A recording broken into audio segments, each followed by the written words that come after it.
ब्रह्मा जी ने भी किसकी आराधना की थी? शिव की आराधना। विष्णु जी ने भी किससे शक्ति ली? शिव से शक्ति ली। यहाँ तक कि शंकर जी ने भी किससे शक्ति ली? शिव जी से ली। तो ये परमात्मा के ये तीन कौन है? रचिता है। इस सृष्टि की रचना करने के लिए उनकी रचना की गई, उनको वो शक्ति प्रदान की और परमात्मा शिव ने इनको दिव्य कार्य सौंपा।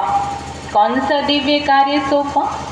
कि ब्रह्मा जी के द्वारा स्थापना, विष्णु जी के द्वारा पालना का कार्य और शंकर जी के द्वारा विनाश का कार्य। तो कौन सी स्थापना का कार्य? ब्रह्मा जी के द्वारा स्थापना का कार्य। ये सेंटेंस पूरा नहीं है। ब्रह्मा जी के द्वारा नई देवी सृष्टि की स्थापना का कार्य किया। कौन सी स्थापना? देवी दुनिया की स्थापना का कार्य किया। और विष्णु जी के द्वारा नई देवी दुनिया की पालना का कार्य किया।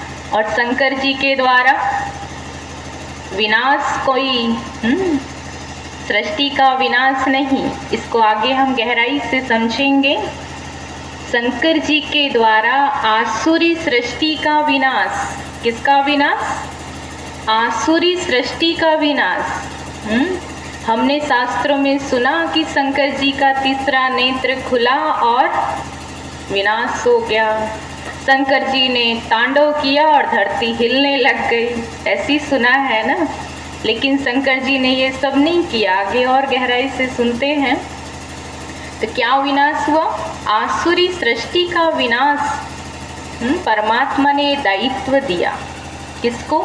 शंकर जी को दिया। एक बार एक टीचर ने अपने स्टूडेंट को हाथी घर घुमाने ले गए और वो सारे सूरदास थे। 5 स्टूडेंट थे, 5 उनके शिष्य थे और वो पांचों ही सूरदास थे। उनको आँखों से दिखाई नहीं देता था और उनके टीचर ने उनको हाथी घर घुमाने ले गए। अब कहा, आप देख तो नहीं सकते हो, लेकिन हाथी को छू के बताओ कि हाथी दिखता कैसा है, आखिर हाथी है कैसा। अब एक ने हाथी की पूंछ पकड़ी तो कहा हाथी तो रस्सी की तरह है। अब किसी ने हाथी का पैर पकड़ा तो कहा हाथी तो खंबे की तरह है। किसी ने पीठ पे हाथ घुमाया तो कहा हाथी तो दीवार की तरह लग रहा है। किसी ने कान पकड़ा तो कहा हाथी तो सूपे की तरह है। किसी ने सूंड पकड़ी तो कहा हाथी तो सांप की तरह है। क्या ये हाथी का आकार था? नहीं। हम और आप जब देखेंगे तो कैसा आकृति बताएंगे? कुछ और बताएंगे। तो उन्होंने जो अनुभव किया वो हमें बताया।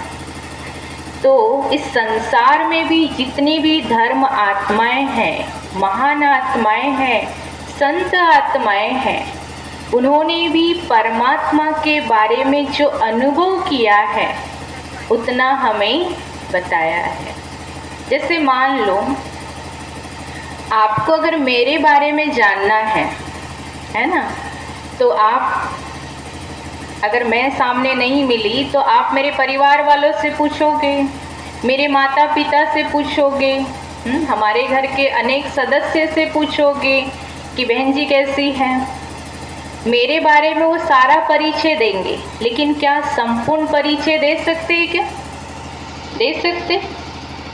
मैं क्या करती हूँ, क्या सोचती हूँ, क्या है, संपूर्ण परिचय तो नहीं दे सकते ना। तो संपूर्ण परिचय कौन देगा? हम खुद ही दे सकते हैं ना। तो उसी प्रकार 100% जो परिचय मिलेगा वो खुद से ही मिल सकता है ना। तो जितने भी धर्म आत्माएं हैं, महान आत्माएं हैं, संत आत्माएं हैं, उन्होंने भी एक ही हस्ती की बात की, परमात्मा के ही बारे में बताया। लेकिन उन्होंने